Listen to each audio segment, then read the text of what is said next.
कि जो 18वीं सूरा है उसकी जो आयत नंबर 86 है, उसे अगर हम पढ़ते हैं तो हमें बड़ी एक इंटरेस्टिंग चीज कुरान की देखने को मिलती है। ये है जी, ये साइट का नाम है tanzeel.net और ये 18वीं सूरा 86वीं आयत, और ये हिंदी में है फारूक खान एंड नदवी की ट्रांसलेशन। यहां तक कि जब चलते चलते आफताब के गुरूब होने की जगह पहुंचा, आफताब यानी सूरज, गुरूब यानी उसके अस्त होने की जगह पहुंचा, तो आफताब उनको ऐसे दिखाई दिया कि गोया वह काली कीचड़ के चश्मे में डूब रहा है। अब इसको अगर हम, ये सारी यहाँ पे अलग अलग एक्सपर्ट्स की ट्रांसलेशंस हैं। ये अहमद रजा खान साहब हमारे जो बरेलवी सेक्ट वाले हैं, to the extent when he reached the setting place of the sun, कि जब उस जगह पहुंचा जहां पर सूरज अस्त होता है, he found it setting in a muddy spring, मटमैले पानी के तालाब में उसे डूबते हुए पाया, and found a nation there, और वहां पर बहुत से लोग रह रहे थे। वी सेड ओ जुल्कारनैन, जुल्कारनैन यहाँ पर अलेक्जेंडर द ग्रेट को कहा गया, ईदर पनिश देम और चूज काइंडनेस फॉर देम। तो यहाँ बिल्कुल क्लियर है कि जुल्कारनैन या अलेक्जेंडर जो है वो जा रहा था, वो पश्चिम की दिशा में था और उस जगह पहुंच गया जहां पे सूरज डूबता है।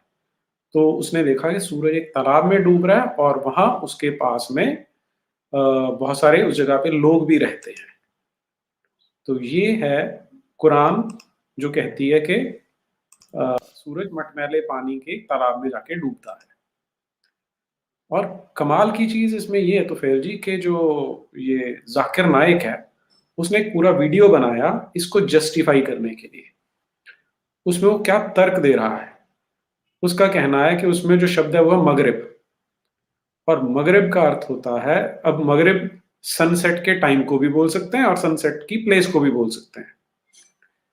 तो वो पहुंचा, तो हम ये बोल सकते हैं वो सनसेट के टाइम पे पहुंचा था। ये एक तरीका है इसको काउंटर करने का। तो इस तरह की वाहियात बातें वो करता है। तो फिर इसमें अब कई लोग वहां बैठे ताली भी बजाते हैं क्योंकि उसके तो आगे बड़ा हुजूम लगा होता है। तो इन्हीं की एक और किताब है जो 6 हदीसें सबसे ऑथेंटिक मानी जाती है सुन्नी इस्लाम में, उसमें आती है, हाँ जी, सियासत्ता, उसमें एक आते हैं सुन्ना अबू दाऊद। उसमें से जब हम देखने लगते हैं तो वो भी मैं शेयर करता हूं एक बार। ये है, ये देखिए, सुन्ना अबू दाऊद हदीस number 3991, narrated Abu Dhar, I was sitting behind the messenger of Allah, who was riding a donkey while the sun was setting. He asked, तो जो मोहम्मद है वो पूछता है अपने पीछे बैठे हुए अबू धार से, do you know where this sets, कि तुम्हें पता है सूरज कहाँ अस्त होता है। I replied, Allah and his apostle know best. अब वो क्या कहता है, वो होता है कि अल्लाह को और उसके रसूल को पता होगा। तो फिर जो रसूल साहब हैं सल्लल्लाहु अलैहि वसल्लम, वो कहते हैं it sets in a spring of warm water, कि वो एक गुनगुने पानी के तालाब में जाकर सेट हो जाता है, अस्त हो जाता है। तो इसमें फिर लोगों ने शोर मचाना शुरू किया कि भाई हदीसें तो कुछ पे विश्वास किया जा सकता है और कुछ पे नहीं किया जा सकता। तो इसका अब ये देख लीजिए क्लासिफिकेशन क्या है, सही इस्नाद, कि ये ऑथेंटिक हदीस है जिसको माना जा सकता है। तो मैं इसकी ऑथेंटिसिटी और चेन ये बता दूं, हदीसों का सिस्टम ये है कि रसूल को कहते हुए किसने सुना, किसने कहा, सहाबी, यानी उसने देखा, उसने सुना, उस सहाबी ने किसको बताई, उस सहाबी उसके बाद उसने किसको बताई, ये पूरी चेन चलती है, तब ये सनद मानी जाती हैं। ऐसा नहीं है कि कोई तोड़ दीजिए, और इसका ये एक पूरा सिस्टम है हदीसों का। इस्लाम में 14-15% है कुरान, 70% हदीस है। यही है असली इस्लाम। इसके बाद शरिया सुन्ना आती है, सीरा आती है, तो यही असली चीज है। नहीं, लेकिन अब आप मुझे ये बताओ जी, मूल प्रश्न मेरा ये है कि जब वो इतने बढ़िया लोग थे कि वो वहां तक भी पहुंच गए जहां पे सूरज डूबता है और उन्होंने देख भी लिया, तो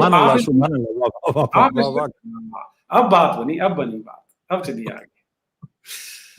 ये इसी का मामला नहीं है। अभी मैंने एक वीडियो आपको पाकिस्तान का और भेजा है जिसमें एक मौलाना कई बच्चों के बीच में बैठकर बात कर रहे हैं और वो ये कह रहे हैं, देखिए एक बात ध्यान रखिए कि इस्लाम का जो सबसे बड़ा ग्रुप कौन सा है? सबसे बड़ा ग्रुप बरेलवी है, जो मज़ारों को मानते हैं, जो कव्वालियां गाते हैं, जो नियाज देते हैं। जो देवबंदी ग्रुप है, ये सब, ये कम है, बड़ा नहीं है, इनसे तो कहीं ज्यादा शिया हैं। असली इस्लाम बेसिकली यही है। जिनके वीडियोस आते ना कि सुन्नत को ये करना, सुन्नत ये है और फलाना ये और धमाका ये है, इन्हीं में ये सारी बातें। तो इनकी जो सबसे बड़ी तोप है हिंदुस्तान की, आला रजा खां, उन्होंने 3 पार्ट में किताब लिखी है कि पृथ्वी स्थिर है, पृथ्वी घूमती नहीं है, सूरज और चांद घूमते हैं। 3 पार्ट में। आपने वो दिखाने के लिए डाउनलोड किया है? जरा उसको भी दिखाइए। मतलब दीनियात, अच्छा बुनियाद क्या है तर्क की? कि भाई हमारे लिए तो सच कुरान और हदीस है, साइंस से कोई मतलब नहीं। प्लीज उसको दिखाएं जरा। जी जी जी, ये तो बहुत खूबसूरत चीज है।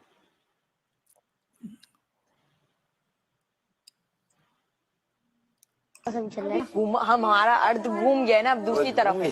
अर्थ घूम गया, अर्थ का डायरेक्शन दूसरी तरफ है, चांद की तरफ है। सूरज आपके मुल्क से दूर हो गया है? कहाँ दूर चला गया? वो अब है ना दूसरी डायरेक्शन में चला गया कि वो रोटेट करता रहता है, तो अब दूसरे मुल्कों की तो बारी आनी चाहिए ना गर्मियों के लिए। जमीन रोटेट कर रही है जी। जमीन तो साकिन है बेटा, जमीन तो जमीन रोटेट करती ही नहीं है, जमीन गर्दिश नहीं करती। लेकिन हमें ज्योग्राफी में पढ़ाया जाता है कि अर्थ जो है वो सूरज का चक्कर लगाता है। ये लॉजिक ये गलत है बेटा। साइंस की ये थ्योरी जो है ना, ये दुरुस्त नहीं है। असल जो थ्योरी है ना, वो कुरान और हदीस वाली है। बिल्कुल। और आला हजरत जो हमारे ना इमाम अहले सुन्नत आला हजरत ने ये प्रूफ किया है कि जमीन साकिन है, यानी जमीन मूव नहीं करती। साकिन को एक अच्छा सा वर्ड इंग्लिश का होता होगा साकिन का, स्टैटिक। अर्थ स्टैटिक पोजीशन में है, तो ये मूव नहीं करती। और साइंस कहती है कि जमीन मूव करती है। आला हजरत हमारे इमाम अहले सुन्नत ने कुरान से साबित किया है कि जमीन मूव नहीं करती। तो हमने बात कौन सी माननी है? इस्लाम की, दीन की। आला हजरत ने इस्लाम और दीन की बात ही की है। ठीक है बेटा, और कोई क्वेश्चन है जहन में? तो फिर हमारा सुबह के टाइम पे सूरज आ जाता है, फिर चांद आ जाता है, तो फिर ये सर्कल कैसे चलता है? सूरज और चांद तो ये तो मूव कर ही रहे ना। मतलब सूरज तो बेटा देखिए, सूरज अपनी गोल है, आपने देखा होगा ना, है? तो सूरज अपने अल्लाह के हुक्म से अपना जो भी इसका साइकिल है उसके साथ वो मूव कर ही रहा है। तो जहां जहां सूरज मूव कर रहा होता है वहां पर उसके टाइमिंग के साथ वो चीजें चल रही होती है ना। तो ये सूरज और चांद की जो गर्दिश है, ये सूरज और चांद का जो आना जाना है। अब सूरज और चांद को यूं समझे कि सूरज गुरूब हो जाता है, जैसे हमारे यहाँ से सूरज गुरूब हो गया तो कहीं तो सूरज तुलू हुआ ना बेटा। जी जी। तो सूरज नजर आया कहीं, तो ये कहीं चांद सूरज ये सब अल्लाह ताला के हुक्म से अपने वक्त के साथ इनका निजाम चल रहा होता है। हमने अभी के एपिसोड में, आज की इस सिटिंग में, सिर्फ इस बात को याद कर लेना है। हम इसके अभी डिटेल में नहीं जाते, ठीक है? हमारा टॉपिक आज साइंस नहीं और अर्थ नहीं है।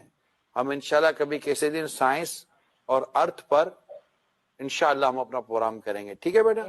लेकिन आज चूंकि एक बात चली थी कि सूरज हमारे कहाँ से हो गया, जमीन से दूर हो गया, ठीक है? और आपने जैसे इन्होंने कहा कि जमीन अर्थ रोटेट कर रही है, तो ये चूंकि अभी हमने शुरू में डिस्कशन हुई, तो ये चीजें दुरुस्त नहीं है। जमीन साकिन है, जमीन अपनी जगह पर रुकी हुई है। और यही इस्लाम का नजरिया, किसका नजरिया बेटा? इस्लाम का नजरिया है। और हमने इसी नजरिए को ही याद भी करना है और इसी पर हमने अपना यकीन रखना है, ठीक है बेटा? तो अब दूसरा सवाल है। अरे वाह, मैं आज तक बड़े अंधेरे में था। मैं तो ये तो चीज पता ही नहीं थी हमें कभी। मैं तो बच्चों को भी गलत पढ़ाता रहा हूँ आज तक। जब आला हजरत ने बता दिया हमें, फिर हम ये गलतियां क्यों करते जा रहे हैं? और इसमें जो 3 वॉल्यूम्स में जो किताब लिखी है, उसमें जो सबसे बड़ा लॉजिक है जमीन स्थिर रहने का, वो ये है कि इस पर मोहम्मद कब्र में सोए हैं, तो उनके अदब में, उनके एहतराम में जमीन स्तब्ध खड़ी है। तो ठीक है। मोहम्मद से पहले घूमती रही होगी, मगर चूंकि मोहम्मद सो गए तो इसलिए अब वो स्थिर है। अच्छा, यहीं से ये सारा सफर शुरू होता है कि इन बातों को लॉजिकली तो कभी कोई किसी से कन्विंस करके हो नहीं सकता। अब जैसे चर्च ने बुढ़े को उल्टा टांग आके, नहीं पृथ्वी स्थिर है, सूर्य घूमता है, चूंकि जीसस क्राइस्ट यहाँ पैदा हुआ, तो उसने कहा ठीक है मैं कह दूंगा, मार रहे हो तो पीटोगे तो मैं कह दूंगा, मगर मेरे कहने से पृथ्वी रुक नहीं जाएगी और सूरज चक्कर नहीं लगाने लगा उसके। मैं मेरे कहने से नहीं होना है, ये मेरी औकात से बाहर है, मैं रोक भी नहीं सकता, मैं चला भी नहीं सकता। तो ये सारी बातें चूंकि कन्विंसिंग नहीं है, इसीलिए दूसरों को समझाने के लिए गुंडागर्दी, मारपीट, काटना, लोगों को तंग करना सदैव से चला आ रहा है। इन बातों पर आज से 1500 साल पहले जब ये इस्लाम शुरू हुआ था, 1500 से कुछ कम, उसी समय सवाल उठे थे। मक्का में मोहम्मद ने अपने जीवन में जब शुरुआत में काम किया था, 200 लोग 10 साल में कन्वर्ट नहीं हुए थे 13 इस्लाम वर्ष में। 13 वर्ष में 150 से कम थे। हाँ, लोग उनके फेवर में नहीं आए। उसके बाद इतना विरोध बढ़ा कि मक्का से मदीना भागना पड़ा, वहां सत्ता हाथ लग गई।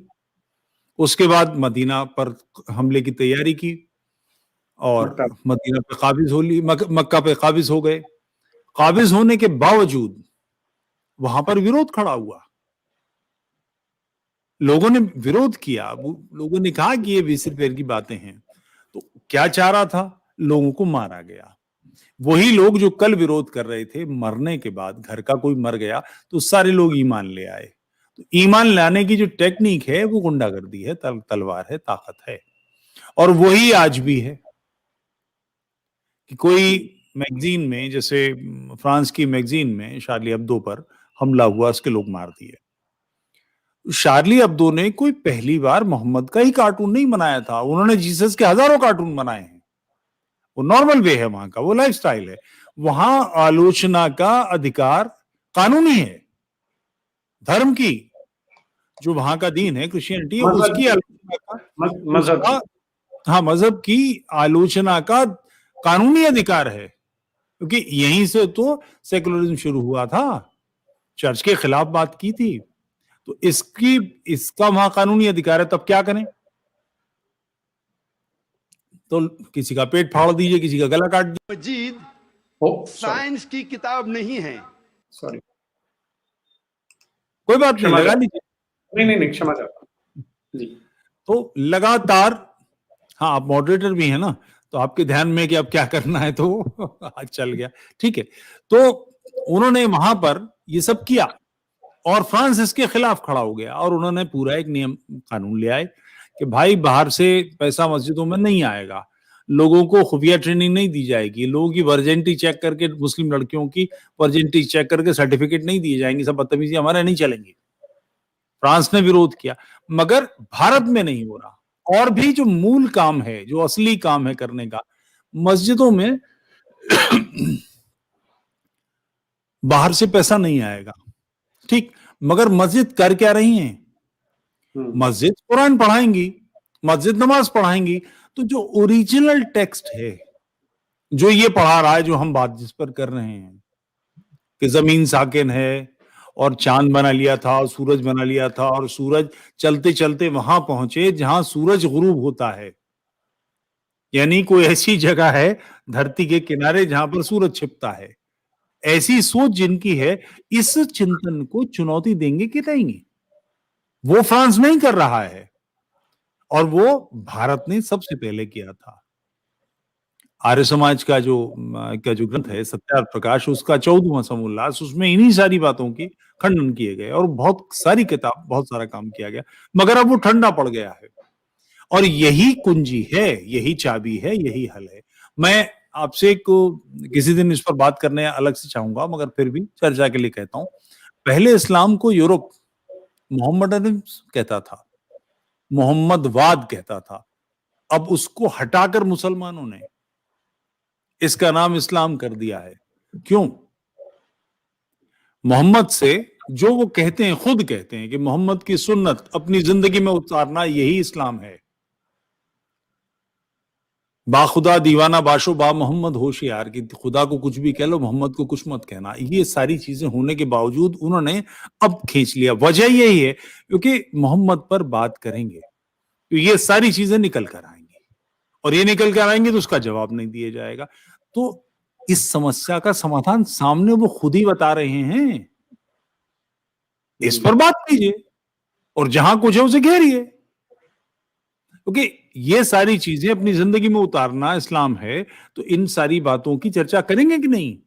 आखिर वो चिंतन कौन सा है जो उस मैगजीन के ऑफिस पर हमला कराता है, जो क्लास में सांप्रदायिक के खिलाफ बात करने वाले, और वो कह रहा है कि अगर इस क्लास में कोई मुसलमान है तो चला जाए।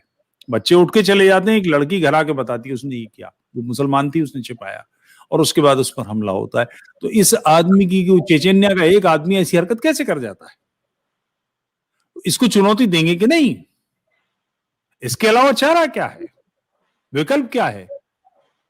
कोई भी कुछ बोलेगा गलत सलत तो हम बात तो करेंगे उस पर, और यही इस समस्या का हल है। यही जाकिर नाइक बात करता है जो अंड बंड बकरा है, ठीक बात, मगर जाकिर नाइक की बातों को क्वेश्चन तो हम करेंगे ही, और हम नहीं करेंगे तो तय है कि फिर हम हारने वाली लड़ाई लड़ रहे हैं। इस राष्ट्र के हित निश्चित रूप से नष्ट होंगे।